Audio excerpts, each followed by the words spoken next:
Welcome back to an episode of Pax What She Said. Let's get our background up there. There we go. We're flying without Maggie Loney today. I am one of your co-hosts, Perry Goldstein, joined by a special guest, one of our favorite guests to have on the show. I think I can say that. I can speak for Maggie. It's Dusty Evely. Hi, Dusty. Hey Perry, how are you? I talked to Maggie recently, but not you. So I like that. Like you can't stand me together, but like separately, I'm cool. Which I am. That also works. But it's so good to talk to you. It's been too long. I know, way too long. We also love to have you when it's the three of us. However, Maggie could not make it tonight, so I get you all to myself. Lucky Sweet. me. Lucky us that we get to talk about this poopy game. So if you're listening, let me just quickly rehash that the Packers lost a huge stinker at home Monday night, 10-7 to the Eagles. It was one of the more brutal watches of recent memory. Wasn't fun. It was not fun. Yeah. Definitely wasn't having fun at any point, actually, in the four quarters. Maybe one moment was fun, and then it all went downhill from there. But we're going to get into it. We're going to talk about everything. We're going to talk about our main takeaways from the loss. We're going to go through offense, defense, and then we're going to kind of look at like how we feel about this team now after 10 weeks and like what they've shown us. So we're going to get through it all. So I guess, yeah, like what are we've slept on this game now. It's been almost 24 hours. So like, how are we feeling? Like I was thinking about this. The game was ugly as a whole. It's obviously better to have a win because then you have a win in the win column instead of a loss in the loss column. If they had pulled that game out, like I'd be feeling the same way now as I would have like as a loss anyway. Yeah. It's better if you have a win. Like main takeaway is just, dude, it's hard to win if you're down a whole bunch of guys. I mean, I know there's more stuff going on, but Jenkins was looking great anyway, but he left.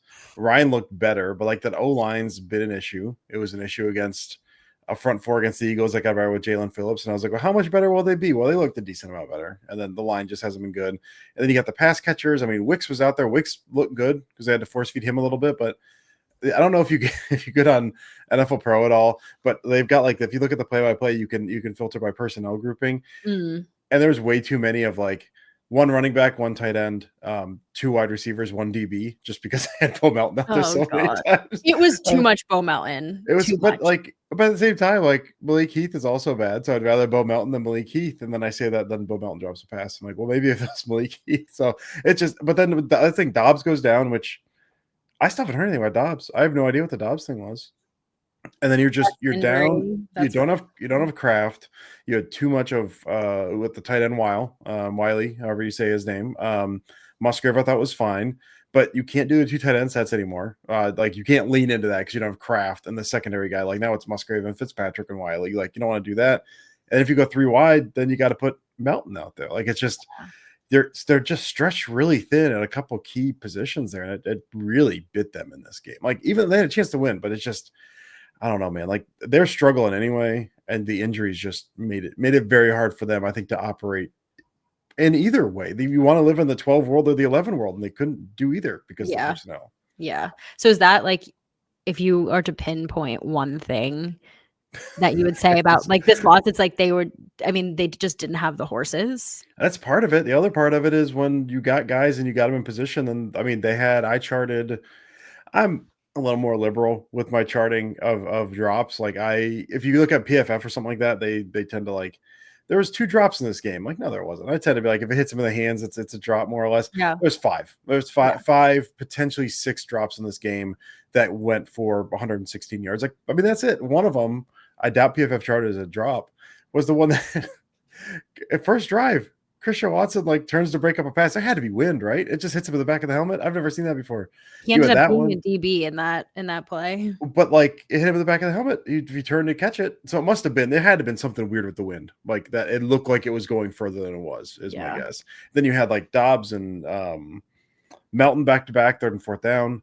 The Dobbs one, the one that like hits him in the hands, the perfect throw, best throw by Love of the night. But he just took the wrong path through the ball in the first place anyway, and Love had to make a better throw than he did. And it was perfect. And so just some of those like weird little, there's still a little hitchy with how they're operating. Like guys are not necessarily always where they're supposed to be when they're supposed to be there.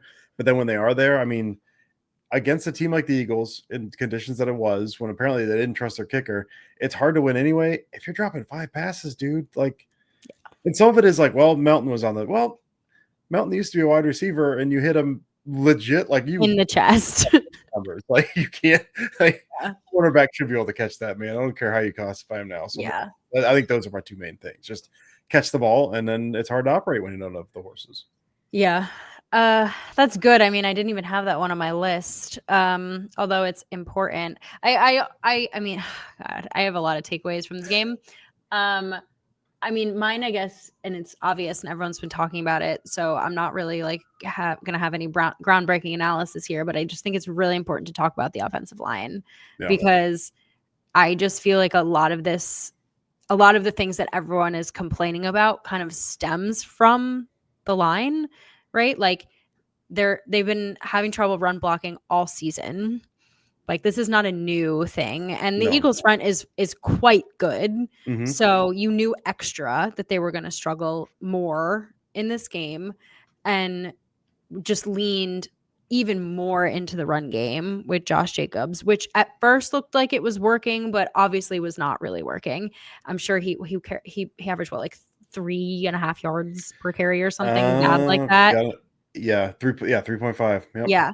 And then they were having a hard time pass blocking too. So Jordan doesn't trust his protection. And when Jordan doesn't set his feet and like get into his, stance, things get kind of wonky.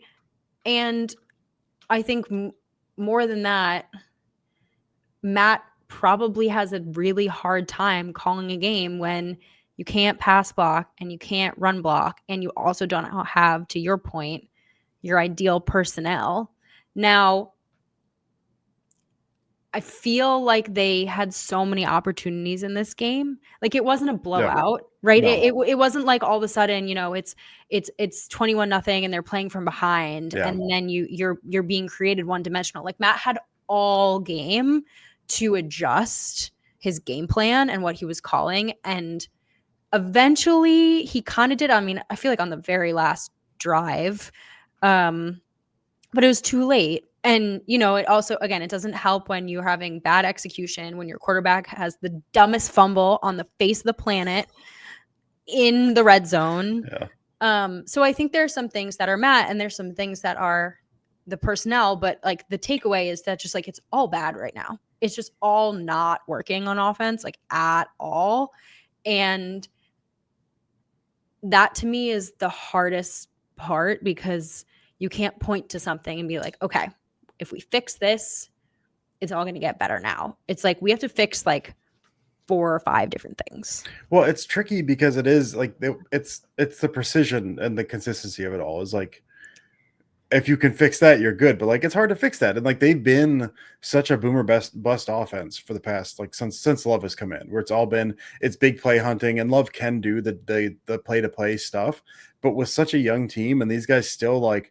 I mean, listen, you talk about the coaching stuff. I have much bigger issues with like the wide receiver coaches and the offensive coordinator than I do with LaFleur at this point in terms of getting guys lined up. But like, if you're going to, LaFleur said this like 2 or 3 times so far this year, where it's like, listen, man, they played us soft. They were like daring us to operate underneath. We tried to get aggressive sometimes. When the aggressive stuff doesn't hit, it's not hitting, and that sucks. And then you got to put together a 12-play drive. And if you mess up once, man, you got a holding call. You've got a sack, you've got a loss, like a run or the run for a loss, anything like that. It just becomes really, really difficult to do that, to operate like down to down. And if you're not perfect all the way down, then that makes it really, really hard. And I think that's the issue that they run into now is like teams are forced to be perfect. Last year it was man coverage stuff. They didn't have a man beater. And so it was like, we need someone who can beat man. And Watson was out. Well, now they've got that, but now they need to like operate quick game. They need to be perfect. Which even if Love is fine, even if Love is good, those guys are not always going to be there when you think they're going to be there. Like those cuts, those 5-yard quick outs. Is he going to be at 5 yards? Is he going to be at 4 yards? Is he going to be at 6 yards? Is he getting off the jam? Where's the break point at? Like all of that stuff. That stuff's got to be precise, and they haven't been. And where's the fix? Like that's hard to fix because it's precision, and if they're not precise, I don't know how much better that gets in season. Yeah. and they are just every single drive like killing themselves.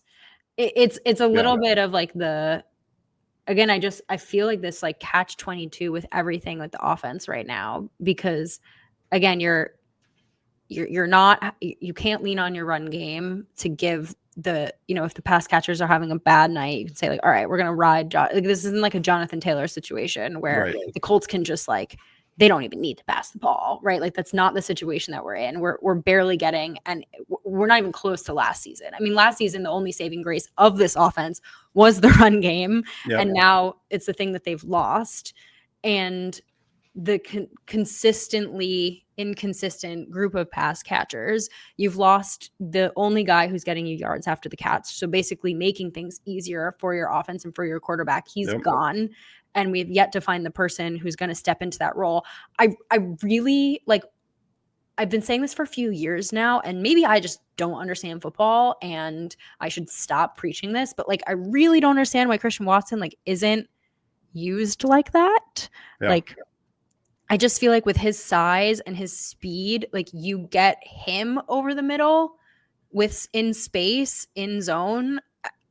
I again, like call me crazy, but that feels like he would get some positive yardage. I mean, the thought with that was always like he's the fast guy. You need someone to take the top off the defense. You need someone to like stretch horizontally, stretch vertically. Like you need that, and Watson was kind of that guy. And so like if he's the guy operating in the middle, you don't have anyone taking the top off. So safety's going to come down a little bit. But now you have Savion Williams who can burn. Obviously, we know Golden was not playing in this game, but he's been out there. Even like, brother, if you're playing Melton can run. Like run him in a straight line. Like, I don't know, make it a little confusing. Send Romeo. Like, I don't know. Wicks can run. Like he's not like fast, but like Wicks can run too. To me, to pigeonhole Christian Watson as this, we have to use him as this like deep decoy when like all they're doing is sitting and playing too high and not letting you get anything deep, then like, okay, let them do that. And then let's exploit the intermediate stuff. And then once they take away that stuff from us, like, I don't know. But I also feel like there's nothing that the Packers offense is doing well right now. So they have to figure out like, they talk a lot about the too high stuff, which is certainly one thing. Linebackers drop on this team super deep too. And so like Kraft was getting so many yak opportunities because they're dropping those linebackers 10 yards off the line. So everything's in front. So if you're trying to run Watson on those like deep crossers where he'd be really good, which they've been doing, you got the safeties deep, you got the linebackers deep. Like you don't have a lot of space to fit that ball at that point. So you have to operate to bring those guys up, and they just they can't. They're having a hard time doing it. I know. And I definitely there was something about this game that just like everything felt really hard. Like it feels really hard right now. So they're gonna have to figure it out. I just don't know what figuring it out looks like. It needs to be more pass. I mean, the run game is it's tough because the production's not good, and I don't think it gets worse with Ryan in the middle, but like just the depth is going to be bad, and Banks has not been good, and like Tom's been getting beat a little more. I think that back's bothering him, but they can't move people in the run game. Like they just can't move people in the run game. So I think the 6-0 lineman stuff we saw this past week with Kennard, I think they had 3 snaps of it. I think they need to do more with that, and you bring that extra safety down, and then that's when you hit Watson. Like you got him on those crossers now. You're bringing those guys. Like I think that seems like if they're going to want to do something, they've got to go up tempo, spread the ball, like just go true air raid. Hey, listen, we're back at Utah State, Jordan. Like this is what we're running, brother. You're calling plays at the line, and we're just going. Like you can do that, or you can do with 6 offensive linemen, because you can't do 1 in-line tight end. Like they don't respect that. Teams play nickel at that. Like you can't run on that. You can't create movement in the run game with that. You need to do something. Especially when like you could do that with Tucker because he's such an excellent blocker that you have to respect, like the defense has to respect his blocking abilities. So, I did love the 6-0 lineman like stuff that I was like, at least in my head while I was watching it, I'm glad you brought it up. It was like, at least they're trying something. Like whatever's been happening is not working. So let's do something different. And then they got away from it for whatever reason. I don't know if there was a penalty on, I think it was Kennard as like an ineligible man downfield. It was Kennard and Wicks were both lined up wrong on that play. Yeah. Yeah. But like, I don't know, stick with it. I cannot watch Dusty.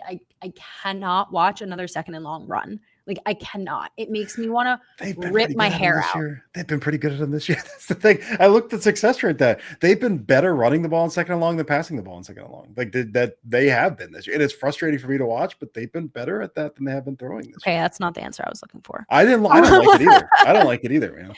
I just think they're getting themselves into these like too many third down situations. And to your point earlier, which is like you have to be perfect. Like if you're in third down 4 times on a drive, you literally have to be perfect to get to the end zone. And then you get into scoring position in this game 12 times, I think it was, something like that, and That you sounds don't right. score. And you do not score. So, I guess here is my question then separately. What's up in your mind with the red zone, and what's up, that's A, B, Sure. with McManus and McManus's lack of a role in this game?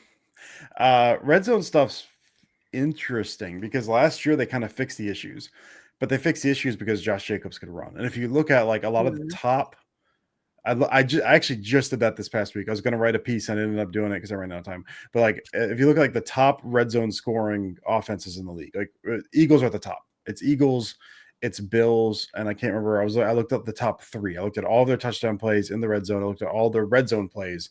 What are they doing? Like, how can this be fixed? And there's some creative stuff that can be done. And the Packers have done some of that. But I mean, the answers for most of that stuff is you run the ball, have a good run game, and run the ball and just smash them. Have a freak wide receiver that you just, I don't care what happens. I think the Rams are in there as well because the Rams were bad early in the season, but now it's just, well, we can run the ball and we're throwing stuff to Devontae. Like that's our answer. And the Packers, they can't run the ball. They don't have a go-to guy in offense. Now, maybe that changes with Watson. You know, Watson is still kind of, I think, coming back from that injury a little bit. We saw more of him this past week. So if that's their answer is like, we can't run the ball, but we got like a tall dude that we know can go up and get the ball, we're just going to throw it to him. That's the red zone stuff. There is some cool like red zone trickery stuff you can do, some good design stuff. Like the Bills have a really fun red zone package that they run with like a bunch of different variations of different stuff. And it's really, really cool. But their success hinges on they can run the ball and they've got dudes they can throw to. And Josh Allen, and then scramble. QB scramble's the other one. Eagles, Hurts does a bunch of that. I think in the red zone, Eagles have scored a touchdown twice on tush pushes all year, but like 5 or 6 QB scrambles. So Hurts has like 6 rushing touchdowns or whatever it is, but 4 of those run scrambles, not tush push though. And Josh Allen's the same way. Like Love can run a little bit, but it's hard for him to get outside the pocket because of the line. He doesn't know when to slide and how to slide, which He looks like, Gumby. Yeah. He looks like Gumby when he runs. I love when he takes off but then I'm like, wait, no, don't get down. Slide. He either like slides awkwardly or slides like 3 yards before he should slide, which I guess is better than like sliding into hard contact. Like I get it, but like, I mean, it's a bad answer. He doesn't have the Jalen Hurts, Josh Allen body type. And I say this not in a bad way, just in like a simple matter of fact way to like truck dudes. Like that's not Jordan. And I don't want it to be Jordan because he's not like thick like that. So I'm okay when he slides a little early.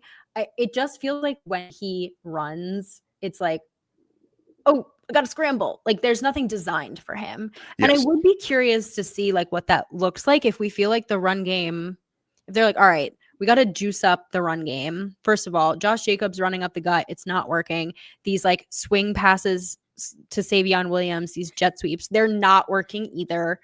The screen game's not working. Like let's mix it. I mean, we have to put something new on tape.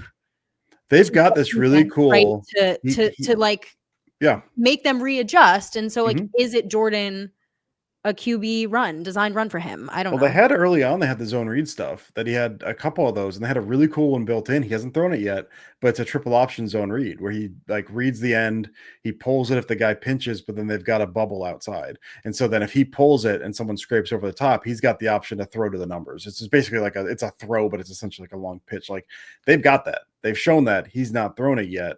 And they've also kind of gone away from the called QB runs a little bit. I don't know exactly why that is, but like they've got that stuff in the playbook. It's just they're not leaning into it a whole lot. They have done more with Watson in the fold. They've done more of like a lot of the outside pin pull stuff that they've done. They've been pulling Right. guards a little bit more. Like they're unveiling some of that a little bit more with Watson out, but it is still it's tough sledding. They're better outside than they are inside, but it's still like Yeah. you're talking about precision. You need guys to get outside and secure their blocks. And if they're not getting out there in time, like someone gets blown. We saw what was a couple weeks ago. Someone got blown up inside that killed the path of the puller and the play was dead. Like that's just Yeah. that happens Yeah. quite a bit on that stuff.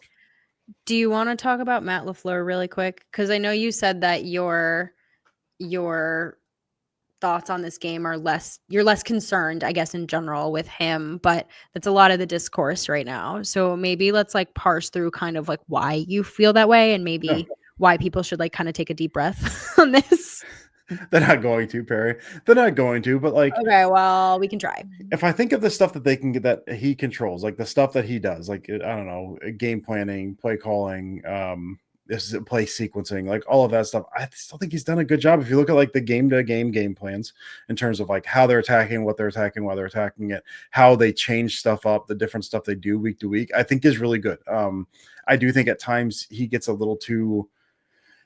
My main issue with him, I think at times he wants to be a little too perfect and he wants the game plan to be a little too perfect. So instead of like leaning on stuff that works for them, which you can't always do, but like usually you have your core stuff you do, he tries so much to like tailor these game plans specifically to attack the other team, which like on its face is good, but it gets you out of your core stuff sometimes and it makes it that if you're chasing perfection, you're having a hard time doing that. Rolling out different stuff every week kind of is a really hard time to operate in that way.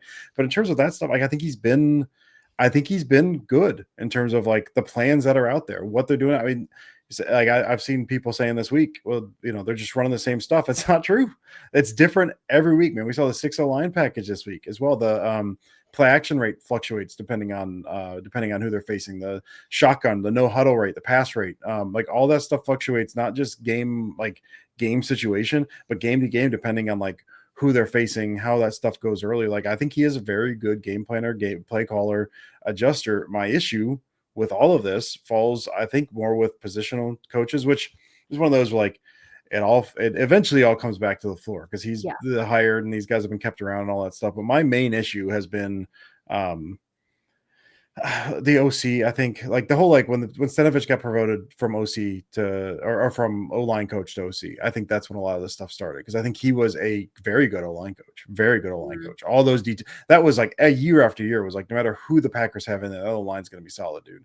He goes to OC, Butkus comes in for O-line, and for OC like that's details, man. That's getting your guys lined up right. That's knowing the packages, like all the stuff that you do, like the down to down, play to play, get those buttoned up details. That's not the floor.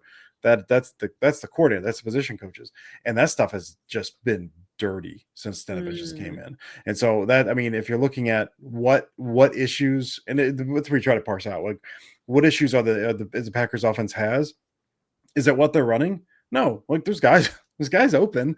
They're running fine stuff, I think, for the most part. Is it the details? Yeah. Is it guys not catching passes? Yeah. Like those are the issues. That's not to me. And again, you can make the case ultimately falls on the head coach. You can also, and I've heard people make this case, that as the play caller, as the game planner, you have to know your personnel and there's certain stuff that you can't call. Which, like, yes, that's true, but you can't just call nothing.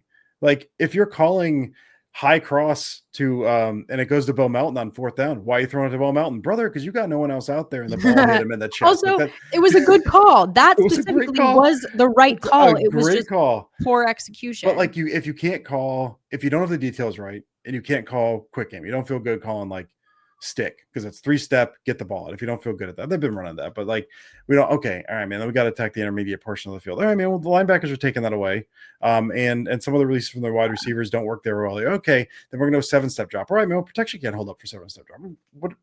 We'll call the run game. We can't get the run game going. Like at a certain point, I think you can't just say, well, he's got to call stuff that fits the players. If a lot of stuff is broken that I don't think all falls on him, what's he supposed to call? Like, again, some of that is endemic of like, it all falls back on him eventually. Yes. But so many of these details, that's the day-to-day, the week-to-week. That stuff's not on him. Like, I think they need to clean house. They need to figure some stuff out. Yeah. That's not happening this season. No, and that's my bigger problem, I think, right that's now. Really interesting, actually. I never like kind of would have thought about it that way. I mean, I guess these are questions for the offseason, right? It's like, what do you do Yeah. to fix those things? Like, do you move Stanovich back to O-line and just have him continue to do like what he's actually excellent at and get someone in? Because you're right, it is the details, like all the penalties, all the self-inflicted wounds, all the like continuous like inconsistencies is just like a lack of attention to detail. And I think a lot of people put that on the head coach, which I think is fair, right? Yeah. Because you said it, ultimately it is him, but it's the rest of that coaching staff as well. I think this is how I feel. I think if the rest of the season looks like this, this offseason is going to get real interesting.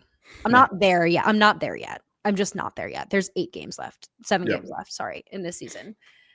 I think that Matt is a smart enough coach to like right this ship. And I think this roster is too talented for this offense to stay this way. When that shift happens and when we start seeing them right it remains to be seen. You'd like this game to be like the quote unquote rock bottom of this season, if you will. And then they come back against a much lesser opponent in the Giants. And you're like, okay, this is what we're good at. Like here, let's get back to our bread and butter stuff and like then rebuild off of that. Again, like this is conjecture. I have no idea what the rest of the season is going to look like. I still feel confident in Matt's ability to get the team back to that place because I just think he's too smart and he's too creative. Sometimes he's more creative, like too creative for his own good. Yes. You know, but the personnel stuff is permanent. Like they're not getting Tucker Kraft back. They are now having to work with Luke Musgrave and guys that no one other than Packers fans knows their names. And, you know, I'd like to see Musgrave more involved, but like some of these catches, I'm like, that he falls short of the sticks. Kraft doesn't. No. You know, there's just these little things like that, right? Where like you see Musgrave, like he can't quite get there for a first down. Like, you know, that would have been a first down if it was Tucker. So there are things like real legitimate personnel, like hindrances that they're going to have to get over this season. It's just a matter of like how they do that. I don't know that I have the answer. It's just like kind of how I'm thinking about it post this game, because the second half of this Eagles game, I was like, because I was that person being like, why are you throwing? I want less Bo Melton. Like, why is Bo Melton in here? But then it's like, well, I guess they don't actually have anyone else to throw to. And like, that's kind of scary. Like that is a scary thought. Okay. So we are 30 minutes into the show and we haven't talked about the defense.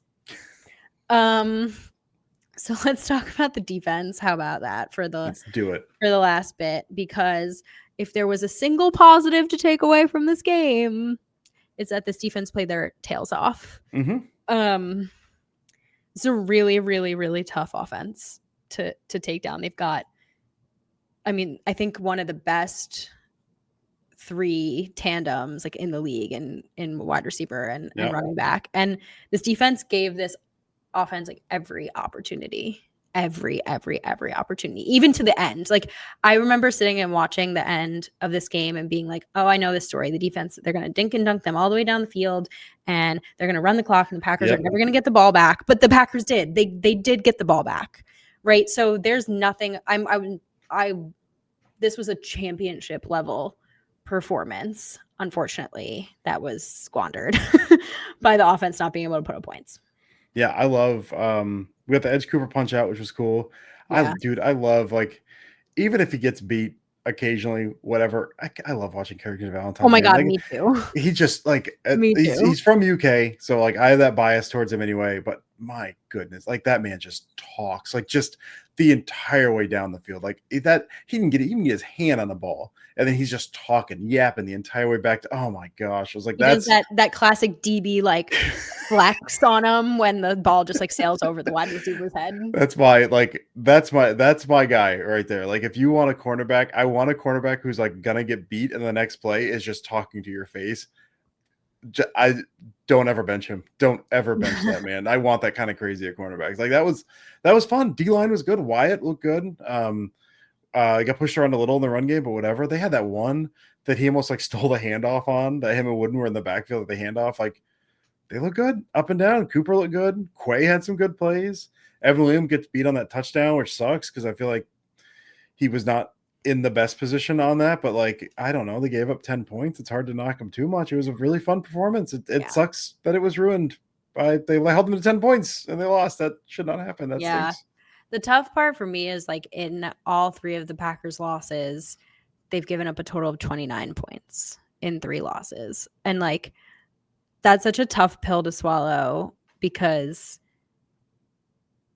you just expect this offense to do better. And you also expect that when your defense puts up those kinds of performances, you don't lose those games. Like you just simply don't. I think Micah Parsons had a pretty good quote about it. I don't have it in front of me, but the sentiment was, if we continue to play like this, like we're going to be fine. Like we're going to continue to win games. And he's correct in theory. I guess there's not really too much to talk about on the defensive side of the ball because they just like did everything that they needed to do.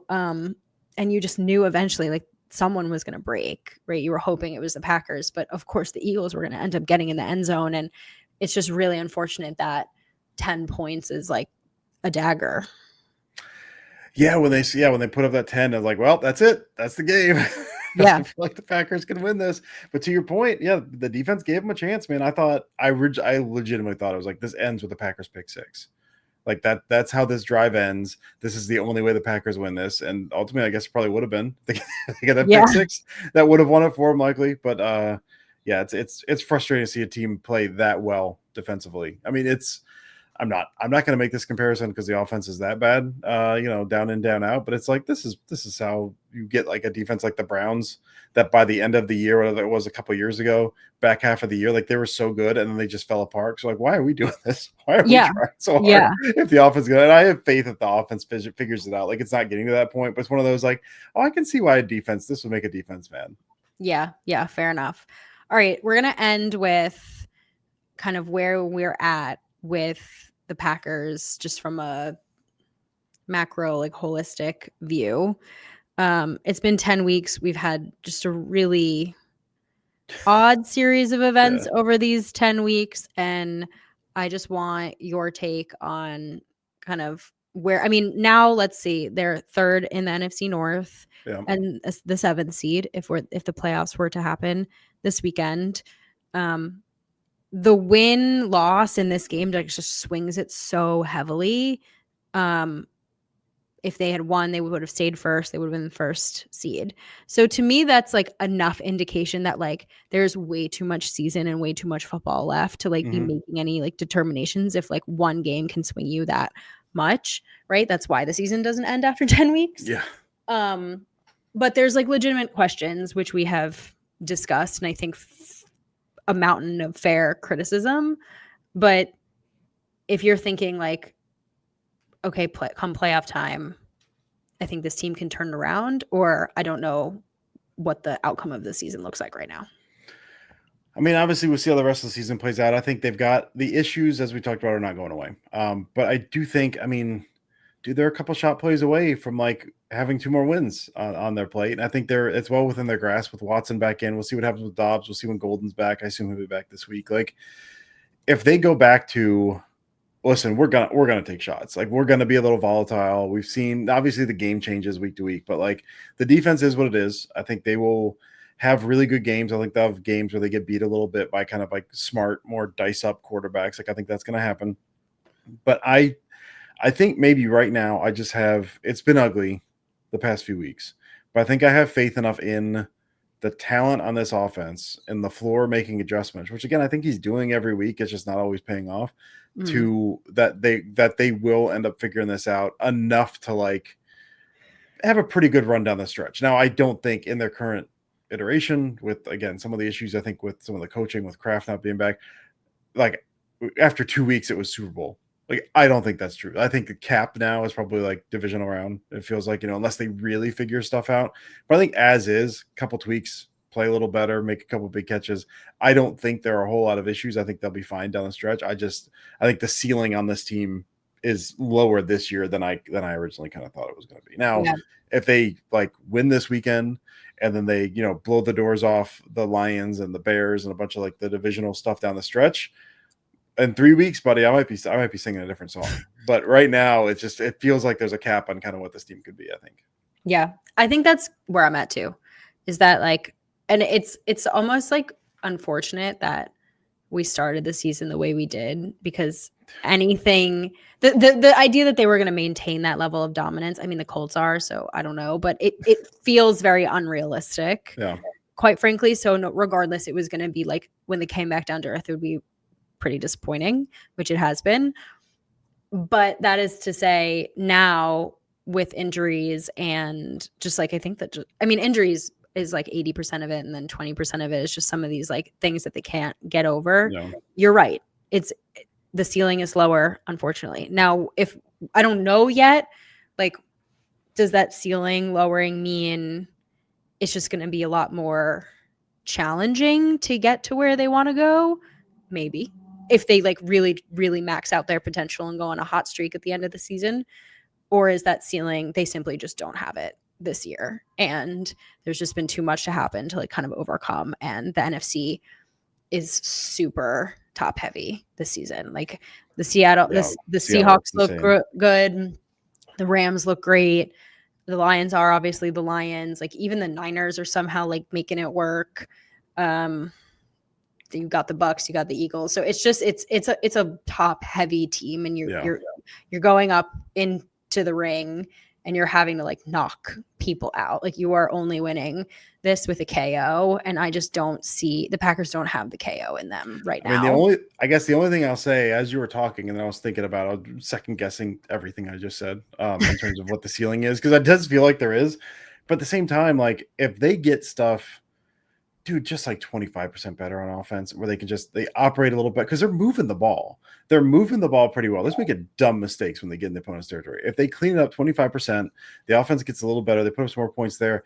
This is a defense that, I mean, they can win with 4. We also saw Halfley do stuff in the sim pressure world, and we also know that takeaways come in bunches. So it would, I mean, I think a lot of things would have to line up. But if the operation on offense is like just a little cleaner, and then those takeaways start coming a little bit, and we've seen what Parsons can do to wreck a game. We saw it against the Cardinals. I mean, he was a terror in this game as well. That's the kind of team that, like, listen, they can hit big plays, they can get takeaways. That's the team that can like rip through a playoffs then once you get there. Right. So it is like, it doesn't take too much squinting to see like, oh no, this is a team that could really be some trouble. But right now it is very much a like, you see their shortcomings so big in your mind. And it's so weird that for years it was, this offense is insane. If the defense ever gets it together, they'll be good. And now the defense is just insane, and the offense is the mess. It's just it's a weird table flip. It is. It's hard that other teams also see those shortcomings and can kind of predict what the Packers are going to do enough to stop them. And I think that's where Matt comes in. And to your point, just like mixing it up so that he keeps defenses on their toes. I do think that the red zone is going to be really the key the rest of the season. Because to your point, like, they are moving the ball, like they are getting there, but their red zone percentage is just abysmal. And at the end of the day, like, it does, like, this is the definition of, it doesn't matter how good your defense is. If you don't score points, you're not winning a game. So clean up the red zone, clean up some of the stuff. Hopefully Dobbs is not permanent. We know Matthew Golden isn't permanent. We know that we're going to get Jaden Reed back. So like, there also is more to come. Like, all these injuries they're not season ending. So I think the Reed thing I'm really excited about. Me too. When he comes back, I don't know when that practice window, when they're going to open that, but that could be big to have him back in the fold. I agree. And just like a wild card, like no one's seen him since week 2. So yeah. All right, let's get you out of here. Any final thoughts? Anything you want to plug? Tell everyone where to find you. This is your moment. No, I'm excited. I'm excited to see what they do against the Giants. This should be an interesting game. I'm a little concerned about the front, given what we talked about, all the offensive line woes, but should be a fun game. You can find me at Dusty Evely. I'm doing Pack a Day podcast on Wednesdays. I'm going to be, where else am I going to be this week? I don't remember where else I'm going to be this week. I'm on Hey, We Like Your Pod this week with Matt and Dawn. So I'm excited about that. And then I got some writing stuff at Acme Packing Company. So I'm working on passing game stuff. Should be up tomorrow, hopefully. And other writing things, probably a 6 offensive lineman thing. I'm excited for the 6 offensive linemen. Yeah, love see how that. They can lean into that. So I'm really excited about that. But that's awesome. That's where you can find me. Well, everyone should go follow Dusty, follow his work, read his work, listen to his work. It's fantastic. If you're really into numbers, if you're really into passing concepts, Dusty is your guy. Everything is excellent. I always learn so much from you. And I love talking to you. Maggie is going to be so upset that she missed this episode, but I'm happy. And thank you. You can find us at Pax What She Said podcast on Twitter, Blue Sky. Follow us on YouTube. Subscribe. I am Perry Goldstein. You can follow me at Perry_Goldstein. And that's it. Go Pack Go. Go Pack Go.